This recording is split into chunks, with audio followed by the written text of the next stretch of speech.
जो भी स्टूडेंट्स अपना एग्जाम अप्रैल 2026 में देने वाले हैं और जिन्होंने computer science as a subject ले रखा है तो और चाहते हैं कि कंप्यूटर साइंस में बढ़िया स्कोर करें, मतलब 80% स्कोर करें, तो 80% का मतलब हो गया, देखो ये जो पेपर होता है ये 60 नंबर का होता है, तो 60 का 80% हो गया 48 मार्क्स, 48 प्लस स्कोर करें या फिर पास हो जाएं। ठीक है, पासिंग मार्क्स चाहिए, तो पासिंग मार्क्स है 33%, मतलब 60 में से 20 आ जाएगा तो 20 प्लस आ जाएगा तो पास हो जाएंगे, 20 या 20 प्लस आ जाएगा तो पास हो जाएंगे। तो दोनों स्ट्रेटेजी के बारे में डिस्कस करेंगे।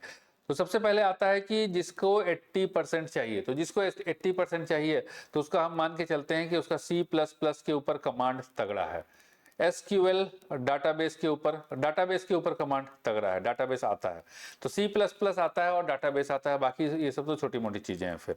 ठीक है, तो C++ एंड डाटाबेस आता है तो उसके बाद तुम्हें क्या करना है, ओनली इसका PYQ करना है, प्रीवियस ईयर क्वेश्चन पेपर करो 4 से 5, ताकि पता चले कि भैया जो क्वेश्चन पेपर आता है वो कैसा आता है। और क्वेश्चन पेपर जो है, ये जो क्वेश्चन पेपर को सॉल्व करोगे प्रीवियस ईयर क्वेश्चन पेपर को, वो एज पर मार्किंग स्कीम, कि बोर्ड में लिखना कैसे है अपने हिसाब से नहीं लिखना होता है। ठीक है, बोर्ड में लिखना कैसे है उसके अकॉर्डिंग करना है, मार्किंग स्कीम के अकॉर्डिंग लिखने आना चाहिए।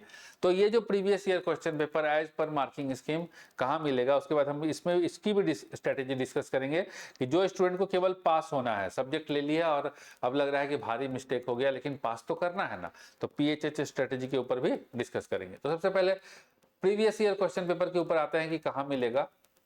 तो देखो, previous year question paper NIOS की वेबसाइट पे मिलेगा, ये रहा NIOS का वेबसाइट, यहाँ जाओगे exams and results previous year question paper, जब क्लिक करोगे तो ऐसा खुलेगा, ये रहा अप्रैल 25 का क्वेश्चन पेपर, अक्टूबर 24 का, है ना, और उसके बाद अप्रैल 24 का क्वेश्चन पेपर, फिर सैंपल पेपर भी है, तो सबको सॉल्व कर लेना है।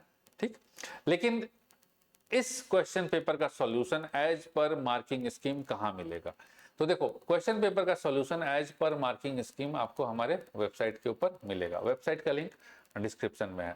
तो यहाँ ये जो वेबसाइट है इसके ऊपर देखोगे तो बहुत सारे सब्जेक्ट्स का है, जैसे accountancy, English, history, geography, sociology, political science, business studies, economics, ये रहा कंप्यूटर साइंस। तो बस इस क्वेश्चन को लेना है और लगा देना है। इसके अंदर 5 प्रीवियस ईयर के क्वेश्चन पेपर हैं, 5 सॉल्व PYQ है। ठीक है, 24 और 25 वाले। ठीक, क्योंकि अलग अलग सेट्स में होते हैं एग्जाम, तो सब सेट को लिया गया है, जैसे कि अप्रैल 2024 का 2 सेट, अक्टूबर 2024 का 2 सेट, फिर अप्रैल 25 का सेट, तो इस तरीके से करके 5 सेट हैं, सब लेटेस्ट वाले सेट्स हैं। तो यहां से इसको लेना है और इसको सॉल्व कर लेना है। ठीक है, चलिए इसकी प्रैक्टिस करनी है। दूसरी चीज क्या है कि ये तो समझ में आ गया कि 80% के लिए क्या होना चाहिए। अब दूसरा है कि कुछ स्टूडेंट्स ऐसे हैं जो केवल पास होना है ना, केवल पास होना है। तो पास होने के लिए क्या करो बता देते हैं कि देखो, अब C++ आना तो चाहिए थोड़ा बहुत, अगर नहीं आता है तो फिर क्या करना है, ये वाले चैप्टर्स पढ़ने हैं और ये वाले चैप्टर्स पढ़ने हैं। बेसिक तो पढ़ोगे ना, तो बेसिक के जो है स्टार्टिंग वाले चैप्टर्स ये सब पढ़ो, ये सब पढ़ो। और उसके बाद जो है इसके अंदर कंट्रोल स्टेटमेंट, फंक्शंस, अरे, स्ट्रक्चर, टाइप, है ना, ये इसमें से जो होता है हो पाता है उतना करो। और डाटाबेस के अंदर से ये वाली चीजें हम देखो, जितना हो पाता है उतना करो। और हम मान के चलते हैं कि थोड़ा बहुत तो हो ही पा रहा है, मतलब करके बैठे हैं, थोड़ा बहुत हमको कंप्यूटर चलाना आता है, थोड़ा बहुत हम C++ का भी नॉलेज रखते हैं, सारी चीजें थोड़ी थोड़ी आती हैं। तो अब जो है क्या करना है, अब आपको करना है केवल PYQ, जैसे हमने बताया ना कि जो वेबसाइट के ऊपर अवेलेबल है PYQ, बस उसको लो और उसका प्रैक्टिस करो।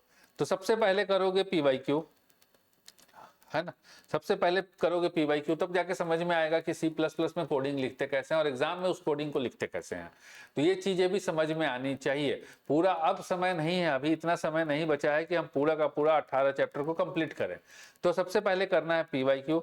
ठीक है, तो PYQ करोगे तो ये जो है अरे, पॉइंटर्स, ये सब का भी थोड़ा थोड़ा कंसेप्ट, थोड़ा थोड़ा नॉलेज हो जाएगा। PYQ के अंदर हमने इस तरीके से उसको अरेंज किया हुआ है, एक तो मार्किंग स्कीम के अकॉर्डिंग है और उसमें पूरे क्वेश्चंस दिए हुए हैं। ठीक है, तो बस केवल PYQ करो। PYQ कर लेने के बाद, ठीक है, PYQ कर लेने के बाद ये जो चैप्टर्स हैं, अब तुमको जो चैप्टर्स लगता है, जैसे बाइनरी लॉजिक, ऑपरेटिंग सिस्टम, ठीक है, ये सब जितने भी चैप्टर्स हैं सारे के सारे, ये सब के सब, ठीक है, जितना हो पाएगा, ऐसा नहीं कह रहे कि पूरा कंप्लीट कर लो। तो इन सभी चैप्टर्स के जो बुक के अंदर क्वेश्चंस हैं, इन टेक्स्ट क्वेश्चंस, पढ़ने का जरूरत नहीं है बुक, क्योंकि अभी समय नहीं है, बस पढ़ने के लिए पीवाईक्यू पढ़िए, प्लस इन टेक्स्ट क्वेश्चंस को कर लीजिए, बुक के अंदर के क्वेश्चंस को कर लीजिए।